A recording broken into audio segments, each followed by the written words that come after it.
I've seen it 27 times and it still gets me. It will endure through the ages. Wait, hold on. What's your opinion of Roundabout to the Future? My opinion? Robin! Hey, Robin. Hey. What's with the camera? Well, I had this idea earlier. I want to do a documentary on Roundabout to the Future, like a For kind real? of like a retrospective kind of thing. Hello, my name's Andy Spencer. 3 years ago, I was involved with a movie about time travel. My character was able to go back and experience 1 month of his life over again.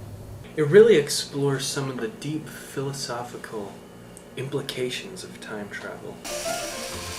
I need a closer shave. Accidentally microwaved my shaver. Next thing you know, I invented a time machine! I've come from the future! I need to get back to December 28th. my name's Robin Bailey, and I play the professor on Roundabout to the Future, and this part came very natural and easy to me. Smarty!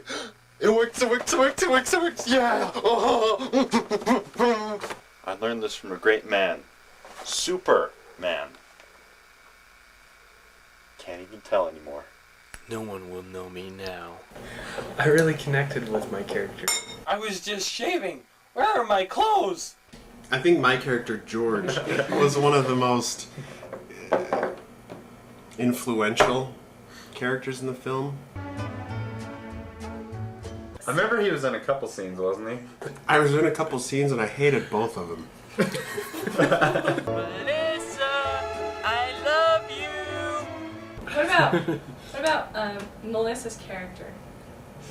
I know she was like the only girl in the movie. Well, being the only girl in the film, I sort of had a lot to prove. Had to prove that I was a real actress and I had real motivations and that my opinions and thoughts and feelings about what I was trying to portray through my character really mattered. Melissa had to do a lot of running.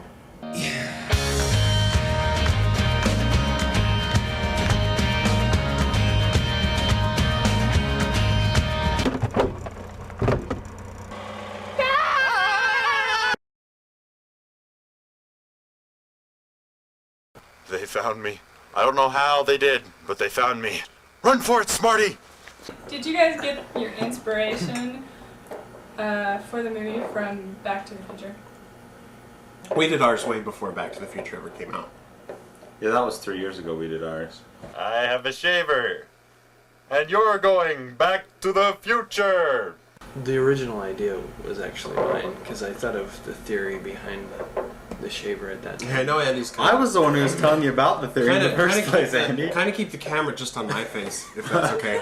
You know, Andy Bailey and Andy Spencer and Robin Bailey, they don't have the vision that I had. And they trounced all over my ambition and they made me look like a fool with a ponytail. Hey, Melissa, over here! Follow me, my love! I'm coming! Man, the woman's like a fungus. She just keeps coming back. You know, it's the stuff you don't see, the stuff that hit the floor when we cut the movie, that was the heart and soul of that character, and they cut it. Well, the movie itself is actually an ancient Chinese parable told by Aesop. It's of a hare and a rabbit. Why are you here?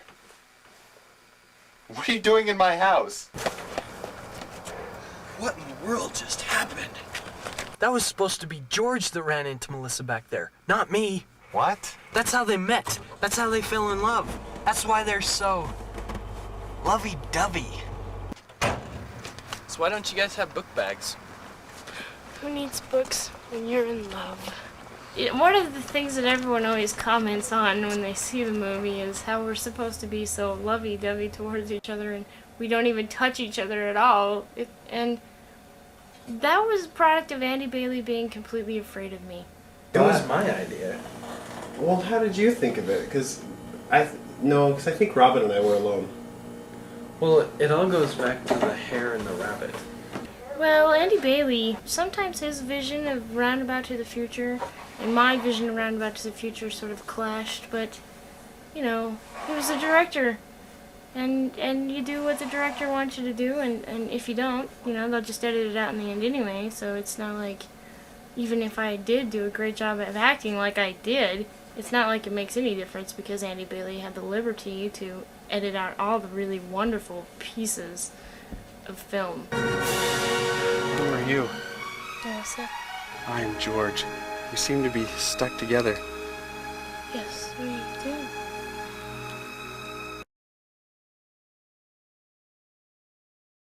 The movie is actually based on a lot of real workable science. I remember when we tried to determine exactly how far back Smarty went, and that was based on some real numbers that we had compiled earlier on in production. Here, finish up the time machine. It's all done up. Should take you to the future. What are all these little coily things? Oh, impressive science things. Oh. Theoretically, like, if you could make like a rotating magnetic field, a razor would actually be a workable model for a time transportation. Robin, when did you make the film and what has changed since you've made it? It was about 3 years ago when we produced it. I think a lot that's changed is... Oh wow, a lot can change in 3 years. A few weeks after the film was out, I started growing a beard. You know, 3 years later, I would have thought that something really important had happened to me in my career, and I'd be living it up in Hollywood where they have swimming pools and going to swanky Hollywood parties. I got some new glasses. Yeah. Yeah. Just lost all touch with my art, and my motivation is gone. And I think that was really, really sad because I could have been one heck of an actress. I had a lot to offer. And you know, casting agents and talent scouts weren't impressed with Roundabout to the Future, and so I've been blackmarked within the drama and film community. I can remember in about the summer afterward when we were showing the movie, we had received a grant from Andy's parents to buy a tripod. I mean, yeah, we have a tripod now. We actually have our own camcorder to use. The camera work has improved so much. Overall, even though I'm really sort of upset about the way I was portrayed and how I felt like I lost a piece of my dignity and swore I'd never work with Andy Bailey again in any form unless I had some creative control, you know, what a testament to ingenuity of 4 teenage kids who, you know, were bored during Christmas break. What gave you the idea for a shaver? The shaver pretty much was the most ridiculous thing we could come up with for a time machine. Actually, You know, we could have used like a stainless steel DeLorean or something like that. no, if you reverse the polarity on those, you can actually...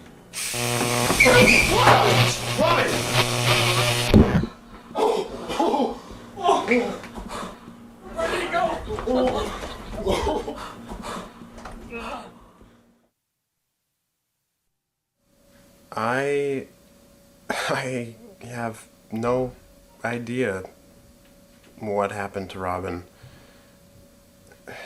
Andy Spencer bought a shaver and he's been trying to recreate what happened. But I mean, at this point, we don't know where or when he is. But it's still just, you know, we're just guessing.